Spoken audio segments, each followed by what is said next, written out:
Halo, kamu sedang mendengarkan Kilas Kabar Nusantara. Podcast persembahan KG Radio Network menyajikan berita harian yang mengangkat keunikan dari berbagai wilayah Indonesia. Kilas Kabar Nusantara dapat juga didukung oleh pengiklan loh. Sobat Medio, kamu penggemar kisah di balik layar investigasi program Aiman Kompas TV? Penasaran dengan kehidupan Aiman Wicaksono di luar televisi? Simak podcast Aiman Wicaksono, eksklusif dan belum pernah disampaikan olehnya di program Aiman Kompas TV. Persembahan Media Podcast Network by KG Media, Kompas TV, dan Trusted Talent Management hanya di Spotify. Komisi Penyiaran Indonesia atau KPI Daerah Sumatera Selatan periode 2022-2025 baru saja dilantik oleh Gubernur Sumatera Selatan Haji Herman Deru. Hasandri Agustiawan SAG MSI, salah satu komisioner yang ikut dilantik, mengaku dirinya bersyukur karena telah menunggu selama 7 bulan, akhirnya baru bisa dilantik. Ia mengatakan bahwa KPI harus menjadi remote penyiaran di Sumatera Selatan. Artinya peran KPID sangat berat, apalagi jika undang-undang berikan kewenangan masuk ke media sosial.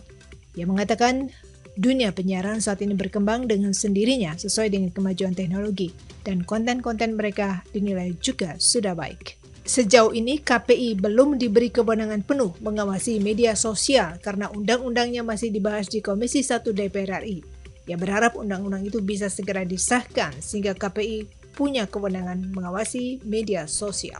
Kasus kekerasan seksual kembali terjadi di Sulawesi Selatan. Kali ini menimpa anak berusia 7 tahun berinisial SM di Kabupaten Jeneponto. Saat ini korban berada dalam pengawasan UPT Perlindungan Perempuan dan Anak P2A DPPA Sulawesi Selatan. Kepala UPT P2A DP3A Sulsel Meise Papayungan mengatakan SM telah menjalani serangkaian perawatan medis. Awalnya korban dirawat di ruang perawatan anak Rumah Sakit Universitas Hasanuddin. Kemudian perawatan dilanjutkan di Rumah Sakit Labuang Bajo Makassar. Meise menuturkan korban SM dirujuk dari Kabupaten Jeneponto pada Senin subuh jam 4. Kemudian memperoleh perawatan medis di Rumah Sakit Universitas Hasanuddin jam 6 pagi hingga jam 1 siang. Selama menjalani pemeriksaan, korban didampingi ibu serta Kepala Seksi Tindak Lanjut UPT P2A Sulsel.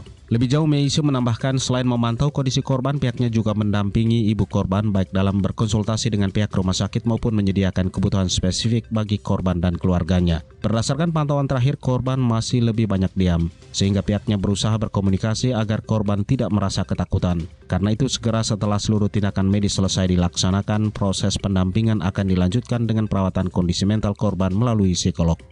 Kasus skimming dana nasabah lewat mesin ATM Bank Sulut Go yang merugikan nasabah sebesar 5,4 miliar rupiah berhasil diungkap oleh Polda Sulawesi Utara beberapa waktu lalu. Kasus yang melibatkan 3 orang warga negara asing asal Bulgaria terungkap berkat sinergitas antara Polda Sulut dan Kantor Imigrasi Kelas 1 Manado. Menurut M. Akmal, Kepala Kantor Imigrasi Kelas 1 Manado, lokasi yaitu di Provinsi Bali dan Kota Kupang, NTT. Petugas kepolisian Polda Sulut telah berkoordinasi dan melakukan konsultasi dengan pihaknya untuk menemukan keberadaan para tersangka. Para tersangka kasus skimming jika terbukti bersalah dalam pengadilan akan menjalankan masa hukumannya di Indonesia dan setelahnya akan menerima pencekalan dari pihak imigrasi Indonesia.